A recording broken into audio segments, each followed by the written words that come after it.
All right, everybody, welcome to the Brick and Mortar Podcast, Episode 5. I'm Jake. This is Brandon. You already know by now. This episode is sponsored by Subaru and Smock Tech. Totally kidding about that. Definitely not a stereotype at all. So today we got a few things to talk about. We're going to talk about the coronavirus and how that's affecting vaping. We're also going to talk about the memo that was put out by the White House, the Statement of Administration Policy regarding the flavor ban that recently went through the House of Representatives. Just a couple interesting topics to talk about, some things that our customers have been asking about, so we figured we'd touch on it in this episode. To start off, most of the stuff that's manufactured, internationally, comes from China. I wish it were different, and I wish that most stuff were made in the U.S. always. But on the other hand, it is always cheaper to manufacture in China, well, almost always. So Shenzhen, China, is kind of like the base of operations for everything vaping related. I think it's 90% of all hardware comes out of Shenzhen. Yeah, like 90 to 95. Yeah, which is insane. But I mean, when you consider the amount of manufacturing, prowess that China has when it comes to anything that involves like plastic or cheap metals like aluminum, makes sense for a lot of companies to go there. So, to touch on why coronavirus matters with that started in Wuhan, China, which is not necessarily close to Shenzhen. But as a result of the outbreak of, I guess it's called COVID-19 or whatever. Yeah. As a result of that outbreak, now every place of business that employs X amount of people is required to meet certain standards, meaning safety and health standards. They're supposed to give out masks to employees, paid time off, cut hours, etc. And we're seeing a lot of issues with that. Looking at wholesale sites, looking at retail sites, looking at hardware and stuff for us to pick up. And the last couple months the industry's been kind of on an incline where we're starting to see stuff back in stock. We're starting to see more health, a healthier industry. And then this just comes out and sucker punches vaping right in the mouth. Yeah, absolutely. Just a few things that we typically have a problem getting are coils, for one. Coils, mods. Yeah, tanks. the coils, mods, tanks and coils especially. Yeah. Biggest one around here is the Falcon. We had a little bit of an issue with Crown 4 coils, so UL. The mesh ones are ridiculously hard to find right now, at least for us with our distros. Then the Orion coils had a problem with those. It's shaping. Freemax everything. Yeah. Everything's shaping back to what it used to be. It's slowly but surely. It has definitely been a delivery between the legs. Yeah, and one other thing to think about too is we touched on this in one of our previous episodes about the email we got from one of our wholesalers talking about how a bunch of layoffs were happening in Chinese manufacturing plants. Horizon Tech, makers of the Falcon King, solid company. Like I said before, we've carried their products for a very long time and overall have received a bunch of support for them, a bunch of good feedback. But the last 4 or 5 months, it's been extremely hard to get coils for them as is. Yeah. And this coronavirus outbreak, we saw a decent incline in stock and in options as far as what we can pick up as a shop. And in the last probably 3-4 weeks, it's just basically halted. We've been out of their coils now for about a week or so, and we've tried, probably 5, 6, 7 different wholesale sites just looking for enough quantity for us to actually have enough in stock for our customers to be satisfied. But unfortunately, just it seems like nobody has them at the moment. Yeah. And the problem is as a shop, as annoying as this is, we can't really afford to buy things at retail price because if we do, we'd have to mark it up to a point where nobody would buy it. So, if there's an option between buying something at retail and selling it at a ridiculous markup where you can find it $10, $15 cheaper anywhere else, we'd rather just not carry it and not, give people that bad taste in their mouth about our shop because we don't want people to think that it's just something we want to do, even if it's a necessity sort of thing. To touch a little further on the whole coronavirus outbreak, though, Smock's actually using their factory to manufacture masks, and as far as I'm aware, some other pharmaceutical equipment, tweezers, stuff like that, like bottles, yeah, syringes, stuff like that. Everything that requires a sanitary environment to manufacture, because they do have a very sanitary, very safe manufacturing plant, and now the Chinese government is apparently subsidizing them to go and basically make these things that they need to help prevent the spread of coronavirus. Yeah. You don't really hear about that in the news. I'm sure anybody that's super in touch with vaping already knows about that, but going from news telling you that vaping's bad, blah, blah, blah, they've never done anything good for the world, to the biggest hardware manufacturer in the world, arguably, just switching up their entire process just to manufacture stuff to help an outbreak in a city that's, 100 miles away or whatever it is. It's pretty crazy. Yeah, for sure. And I think that another thing people get a little bit upset about from time to time when it comes to hardware, we've been looking at picking up new mods for a while now, and the real issue is we like to wait a little bit when stuff comes out to see what the reviews are like, see what the overall feedback is like, because we don't want to pick up a device when it's brand new if it hasn't really been put through its paces the right way, hasn't been tested in everyday use by people, because you never really know if something's going to turn out super great. We had a mod, I'm not going to say what it is, but we both know what it is. It's a dual 21700 mod, and that thing, I had one, thought it was pretty cool, and within 3 weeks the screen just completely stopped working. I never dropped it, it never touched water, juice didn't get in it, it just stopped working. And we picked that mod up as soon as it was released. Yep. And that was something cool for us, because people saw it in our store right after it came out, but unfortunately we had to take probably 3 or 4 of them back in the course of about a month just because of manufacturer defective issues.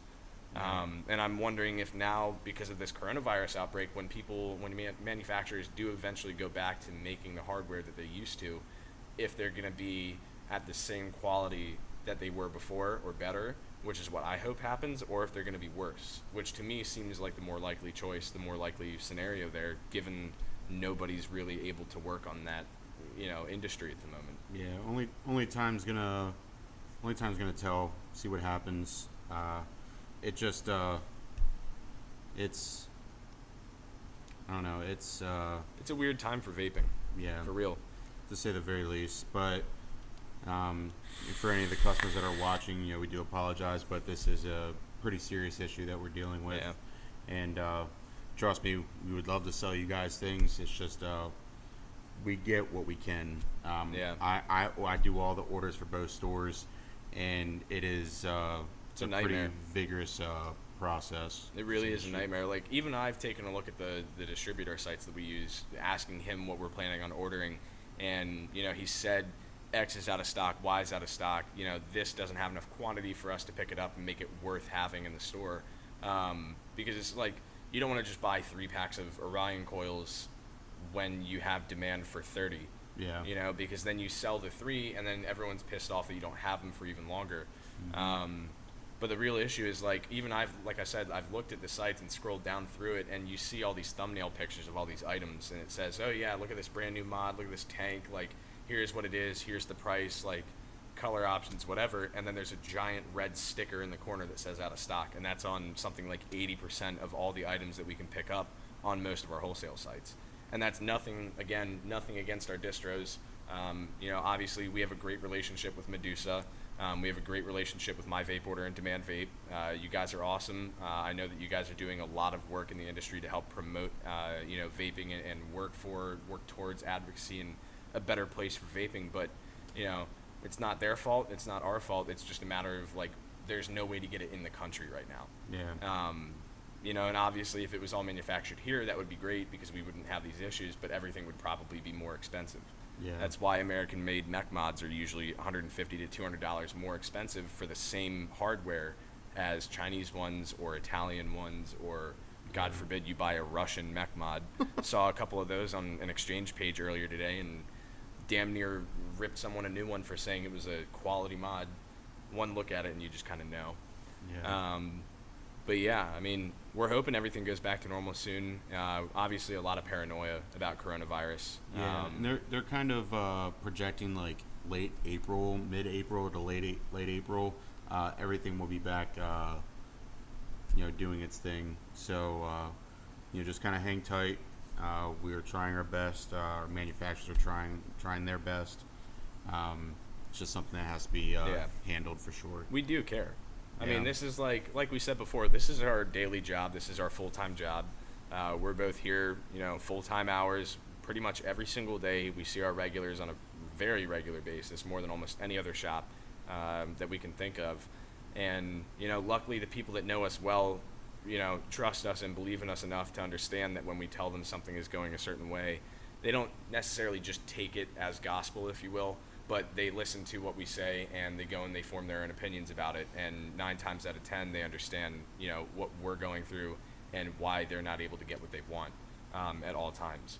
If we had the ability to change it, everything that we have in stock here would always be in stock all the time. It's just a matter of every shop is having the same problem. And when something comes back in stock, like Valerian 1 coils, or, some sub-ohm tanks out there, or like the Odin DNA 250, like you cannot find them anywhere. It doesn't matter. Yeah, you got lucky. They're gone. You cannot find them. But to move on from that, there's been a lot of talk recently about flavor bans. Obviously, multiple states have already passed flavor bans. Multiple states have already had hearings about new flavor bans. But this one that we're going to be talking about is H.R. 2339. It is a House of Representatives federal flavor ban. If I'm not mistaken, it did actually pass the House of Representatives. It's on its way to the Senate. But on February 27th of this year, the White House actually released a statement regarding this flavor ban. Just kind of some important info. Brandon, would you like to explain that for him? Yeah, I mean, pretty much, it's pretty detailed, to say the least. It's like 8-point font, so give them a break. It is Yeah. really, really hard to see. I'll vouch for that. I don't know why they didn't just Times New Roman 12-point double spaced, Yeah. I mean, even just looking at this, it's like 6 or 7 paragraphs worth of, advisory statements from the White House saying, you guys are trying to pass this and we totally understand why you're trying to pass it, but we don't agree with the method and we don't agree with the effect. To look at the first paragraph, the administration opposes 2339. It's encouraged by legislative efforts to protect American youth from the harms of addiction and unsafe tobacco products. And it also acknowledges that this exempts premium cigars, which have comparatively lower youth usage rates. They did also say that this bill contains provisions that are unsupported by the available evidence regarding harm reduction and American use habits regarding tobacco. And that another provision that raises constitutional concerns is not something that they're looking to support. In essence, what this statement is really saying is that the White House is going to advise President Trump to veto a flavor ban if it does go through Congress all the way, which isn't really that likely considering I think the Senate is fairly split on it, but favoring vaping as far as I know. Yeah. But I mean, even the White House at this point, after months of attacking vaping and not really knowing what they were doing, finally admitted that, there's evidence for vaping being a safer alternative, a less harmful alternative than cigarettes and combustible tobacco. Yeah. Yeah, I mean, it's really all just, it really matters on what the Senate says. I mean, it's definitely a process, and we're going to have to just buckle up for this ride. I mean, it's hard to tell what's going to go on or what's going to happen, like exactly. It could be stopped in its tracks at the very end. It's just it's definitely a process for sure, and hopefully it doesn't go through. Obviously, for everybody that enjoys vaping, it'll definitely hurt. We would have to close our stores for sure. But we're trying to look at the brighter side and make positives for sure. And some other news, not to get super political, but recently after the Super Tuesday is what it's called. Basically, bunch of votes, bunch of primaries for the DNC went down in the last couple days here. And following the results of those, a couple of candidates have actually dropped out of the race. Elizabeth Warren dropped out, as far as I'm aware. suspended her campaign, among a couple others. I know that Bloomberg actually ended up suspending his campaign after spending $500 million of his own money on it, which I completely, as much as I disagree with him and don't like him as a human being, I do respect the fact that he single-handedly paid for his campaign without using public funding. That's really cool. I wish more people would do that, but on the other hand, if not everyone can, kind of puts other people at a disadvantage there. But to talk about Bloomberg, he actually has spent millions of dollars basically fighting alternatives to combustible tobacco. There's no real way for me to look into how much money he has sunk into, Philip Morris, Altria, whoever else. But given the state of politics in the U.S. right now, seeing as tobacco is what a lot of people say this country was built on, which is fairly accurate. It's pretty widely accepted that tobacco, pharma, and other major, industries basically bankroll and payroll and lobby politicians and, their closer friends to basically fight for issues that matter to them. And the problem here is that Bloomberg actually went and donated money to groups to fight vaping, lobbied against vaping. He hasn't really spoken super publicly about it. I think he kind of tried to shy away from that a little bit in recent months, just given what's going on. But just to be honest with you guys, really look into who's on your side. I don't really care about, which party I vote for. Pretty much in the middle on that one. Not really a single issue voter either, as I think most people really miss out on better options when they vote on single issues. But mark my words on this one. This will be the second time that I get to vote, and this will be the first time that I will be voting with a basically heavy hand when it comes to a specific issue, meaning vaping. Yeah. Definitely do a lot of research into who's on vaping side, who's fighting for vaping, or even people that are neutral. People that, have no say either way. They don't really care. They don't think it's important to regulate it or, whatever it may be. But get to know who's against you and who's against this industry, because in reality, those are the people that, have your life in their hands. Yeah. What is it? 13 million adult vapors in the U.S. Yep. So it's a lot of people. Yeah. Enough to win 2016's election. Yeah, absolutely. So definitely some swing in there when it comes to this upcoming election cycle. So I'd be interested to see what happens, but we need to really make sure that everybody is educating themselves and doing what they can to kind of figure out who's with them, who's not. Because at the end of the day, if we put people in office, they're going to fuck us over on this. That's our fault. Yep. We can berate and we can talk shit to and we can yell at and we can complain about politicians that vote against the things that we want voted for. But at the end of the day, it's you and I and everyone else out there that's put them in office, and it's, their decision on what they want to do. We trust them with basically our lives, and if they're not going to fight for yours, why should you leave them in office? Why should your tax dollars pay for their salary?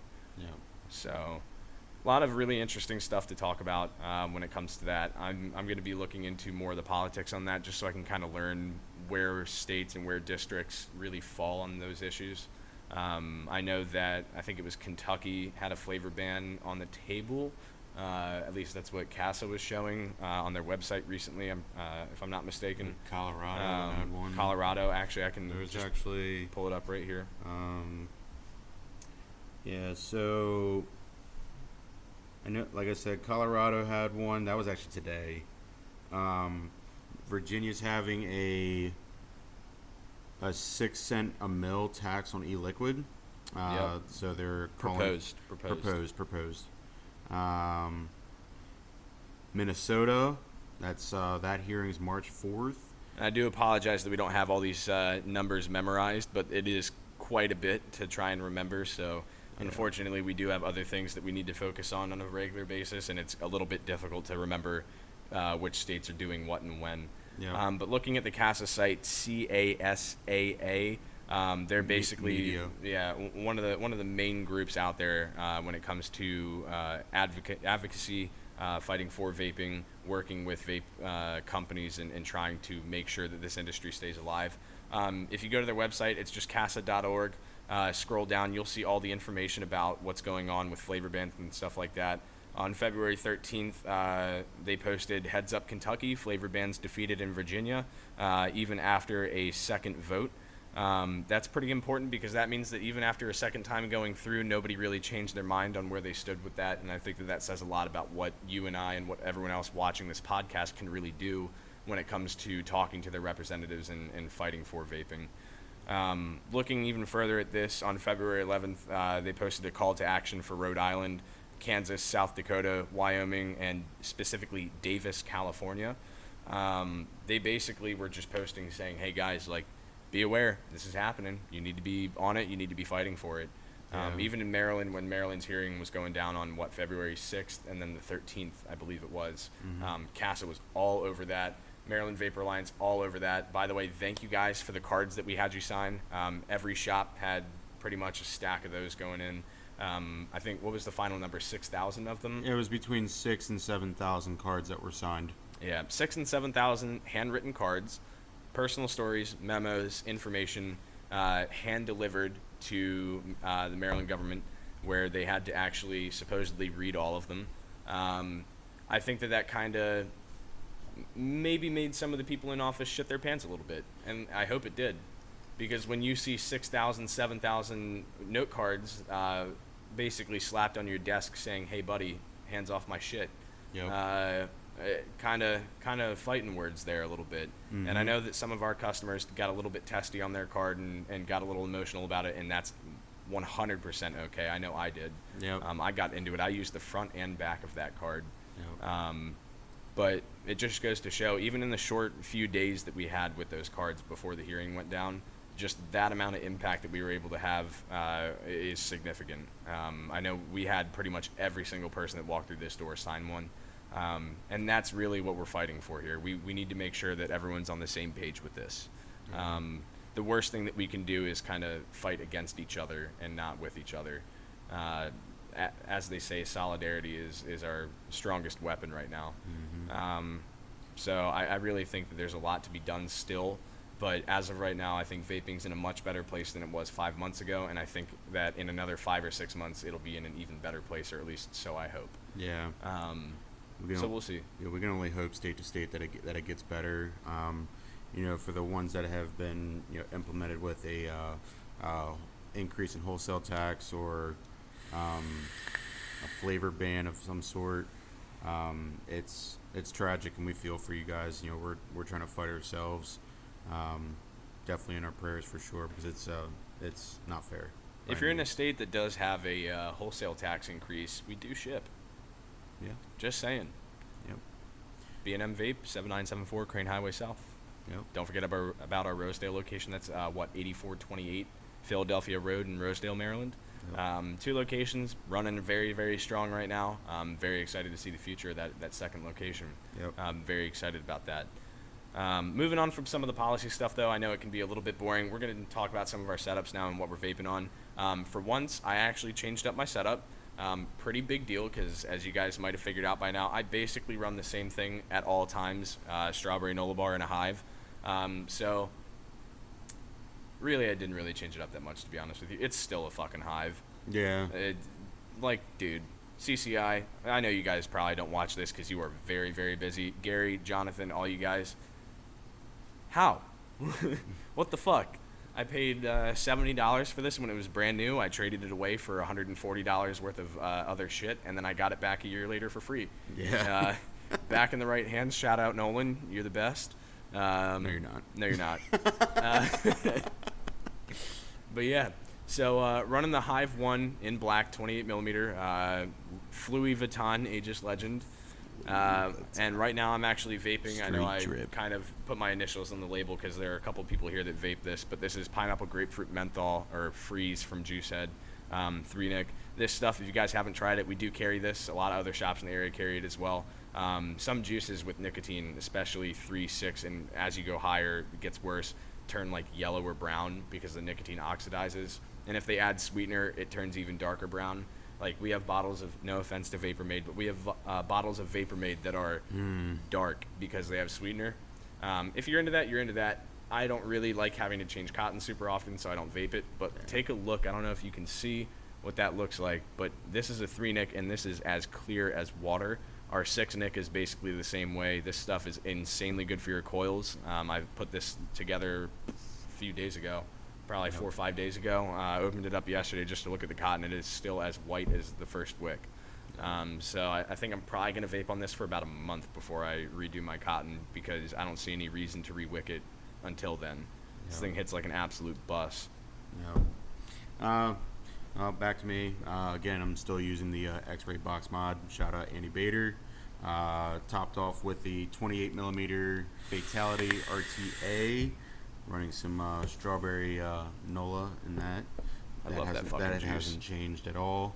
Then NOLA I got bar. a hold of the Odin DNA 250C Dual 21700. Lucky fucking bitch. Then topped off with the Hive 2. This tank's a fucking beast. Then running some blueberry NOLA bar. Yep. And He doesn't really change it up, I'll be honest. I don't fucking change. Yeah, Fight and me. the only reason I'm not vaping NOLA bar is because I wanted something menthol, because it's getting to the point where it's getting warm outside, and I like vaping menthol in the summer. It's temperamental ass fucking I got weather. that the Project Sebum DNA 250 Triad with the Hive 2 at home. I haven't brought it into work the last couple days because I've just been rocking this. There will be a day for it pretty soon, I'm sure. I'm already missing my strawberry NOLA bar. Mm-hmm. I know everybody that shops here, if you guys are watching the podcast, you know how much I talk about NOLA. You've seen me vaping it. Anytime you ask any of our other coworkers, oh, hey, what are you guys vaping? 99% of the time, it'll be NOLA bar. And when you say, well, how many people really vape that? It'll be, hey, Brandon, how many bottles of NOLA bar have you vaped since it came out? And then, hey, Jake, how many have you vaped since it came out? 2 bottles a week, every single week since July when it came out. If not 3 bottles a week. There were definitely a couple times where I went through 3 bottles in a week. There was one week I worked here 10 to 10 for like 4 straight days, and I went through 2 bottles just like that in 4 days. And I looked at the second bottle when it was empty. I'm like, fuck, dude. Yep. Damn. But yeah, it's like that though. And to be honest with you, this juice head is the same way. I wasn't really a huge fan of the pineapple grapefruit at first, and then I actually vaped the regular version before the freeze line came out. Ended up actually really liking that juice, but never actually bought it for myself just because I had NOLA bar. Yeah. And that is still to this day the only juice out of the 400 some odd flavors that we carry that I have all vaped that I have rated a 10 out of 10. I don't think anything's really going to take that crown away from it unless they drop, like, I don't know, blackberry NOLA bar? I don't fucking know. Something. Sad boy, if you're watching or listening, get on that shit. We need more NOLA bar. Or, like, whenever they do, like, a poll, like, what's our next flavor going to be? Oh, yeah. And, dude, I always put this, and they never acknowledge it, and I'm really pissed off about it. A red velvet, like, whoopie pie cookie. Yeah. Bruh. It would be so fucking good. You ever been to the Amish market and get a fucking whoopie pie, a red velvet one? If you haven't, fucking do that. Specifically the Amish market in Laurel, Maryland. If you guys haven't checked that out, that place has some smacking red velvet everything. Or Annapolis. I can get down with Annapolis, too, in Harbor Center for sure. Yeah, I haven't been there in a bit. But yeah, just shouting out some Maryland businesses. If you guys haven't checked out the Amish market, definitely do that. Cheap food, it's all organic, all homegrown stuff. Very, very good. Yep. We like to kind of throw in some extra businesses there in the mix, shout some people out that we like. Again, we're not sponsored by anybody. We're not paid to say any of this. We just like talking about the things we like. That'd be cool. I mean, if you do want to pay us, that'd be cool. Yeah, definitely don't mind. It's fine. Monster sponsor us. We already carry all of your drinks in our fridge. Yeah, we do. we have a soda brand fridge. Not going to say who because they're going to get mad at us if they see this. We have a brand of soda that sponsors our refrigerator here at the shop, and it is completely full of Monster and not their soda. Yeah. And I kind of feel bad for that, but not really. Yeah. Monster's well. pretty good. But anyway, guys, that's pretty much everything we had to talk about. Just to recap real quick, the main things that we touched on today, coronavirus and how it's affecting the industry right now. Wholesalers, distributors, manufacturers, even retailers like us. Coronavirus is really hitting everybody hard, including our customers. And for that, we are sorry, but we're working on it. Vaping's getting to a better place, and in a couple months here, we're hoping it'll be all back to normal. As for the White House memo, definitely a sign that things are going in the right direction. I'm excited to see if that actually ends up happening, the flavor ban, because I'd really love to see Donald Trump do something about that and just veto that, kind of smack Congress in the face a little bit, just because they've been a bunch of fucking assholes lately. I know who I'm voting for. I highly recommend that you guys look up all the info that you need to look up. Just find out who you can vote for in your district and make sure that they're on your side. But again, welcome to the Brick and Mortar Podcast. We'll catch you guys on episode 6 here in a little bit. But thanks for watching. Thanks for listening. We'll see you guys next time.